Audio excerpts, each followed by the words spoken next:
Let's get growing. This week we're packing some serious heat with a selection of chili peppers. So I'm going to get you to start filling up these pots. We've got a nice mix of different things, Karen, going on. So the Ring of Fire chili is a really, really hot chili, as you would expect from the name. The Hungarian hot wax is a kind of a hybrid between a chili pepper and a kind of a regular pepper. Okay. And then the Bendigo is a classic bell pepper. So this is just regular potting compost. What we're going to be doing is sowing our seeds in here, and in about a month's time we're going to be taking them out of here and putting them into module trays. But why would we not then just start them off in module trays? Yeah, exactly. Great question. So the reason is, right, chilies are notoriously slow to start. So they take about 2 weeks to germinate. So by the time, remember we talked about how compost only generally has enough feed in it to feed the plants for about 6 weeks. Mm-hmm. So by the time that 6 weeks is up, these chilies are only going to be absolutely tiny. Yeah. So by kind of moving them on into module trays with fresh compost, you're actually resetting the clock on the kind of nutrition in the soil. To give them the next boost they need to keep growing. Okay. I'm going to give you the Ring of Fire, right? So what thanks, we want... You're so kind. So what we want is about 2 centimetres between the seeds. So we're sowing 10 seeds in each one of these. These are 9 centimetre pots. Yeah. So they need to have a little bit of space, because what happens is if they're too close together, the roots will start to grow into each other, and then when you take them out of here, you're going to sort of set them back. So 2 centimetres is kind of important. So that's it, right? So have you got 10 in yours? Yeah. I do actually have 10 in mine. Okay, great. Oh my God. And are they 2 centimetres apart? Totally. Okay, great. So we need about 1 centimetre of soil to cover these over, yeah? Not too deep. If you sow them too deep, they won't germinate. So that's them ready, right? So do we need to water them? We do need to water them. So if you look down the bag there, I have a little yoke to show you, which is, you know, we're against sort of single-use plastic in general, but this is a really handy little watering can, perfect for bit of upcycling module trays and stuff. So we've just poked a couple of holes into the top of that, and it's ideal for getting just about enough into each one. Yeah? I knew it. And there we go, we're ready to go. Okay, good to go.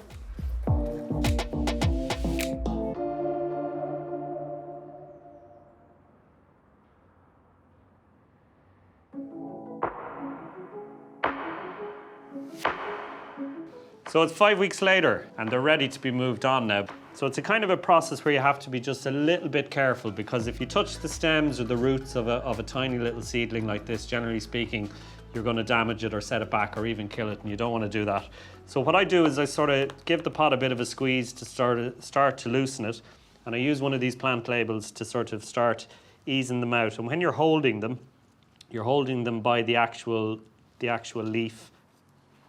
And you can see why we need to start moving these on now, because the roots are starting to get tangled into each other. So we want to get as much of that root ball as possible with as much compost as possible as well. So we make a little hole into our pot here and drop the little seedling in there with its roots and just firm it in very gently with some extra compost.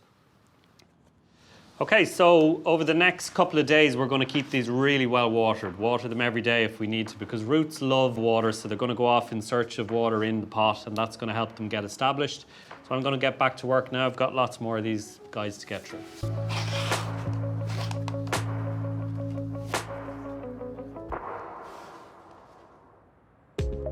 It's 5 weeks on, and our chili peppers are ready to come out of their pots. So what I'm thinking is 3 rows. So chilies need between kind of 40 to 60 centimetres or so, and the planting kind of is the same whether they're bell pepper or not. There's no particular magic to this. You just need to get a bit of a planting hole big enough for the plants. So again, back to the base of the... Yeah, okay. So that's about right, yeah. Again, 45 centimetres over there, somewhere in around there. So last thing, right, bit of feed. So again, hungry plant producing fruit needs some food. So this is good fertile soil, but we're going to do a handful of poultry manure, good out stink of the farm, a handful per square yard. And the same then of our smell of the sea, seaweed dust the same, about a handful here should be loads. And we're just going to work that in a little bit, and then last thing, bit of water. They're not a madly thirsty plant, but they do like a kind of a humid sort of environment. So A humid environment. yeah, so okay. unlike a lot of the plants that we've been doing where you don't wet the plant itself, it doesn't really matter if you wet the plant with peppers.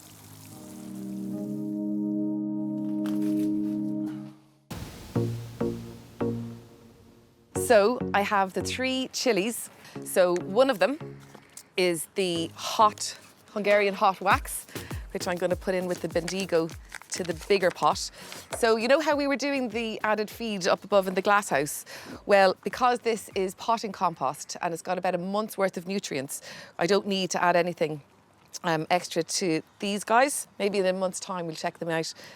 And they're going to do really well together. And then this one, like, look at this, a really small little container. If that's all you want to get growing on your windowsill or your balcony, go with the ring of fire, and in it goes. A little bit of water. Well, there we go. Chili plants in containers. Very, very easy.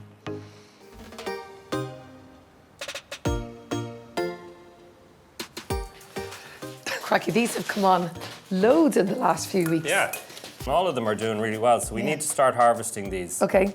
Now Will these get hotter the more they stay growing? Yeah, with peppers you've always got that kind of balance between, if you leave them on the plant to ripen to red, which all peppers will eventually basically, you kind of, you know, you're affecting, the plant has to put a lot of energy into ripening.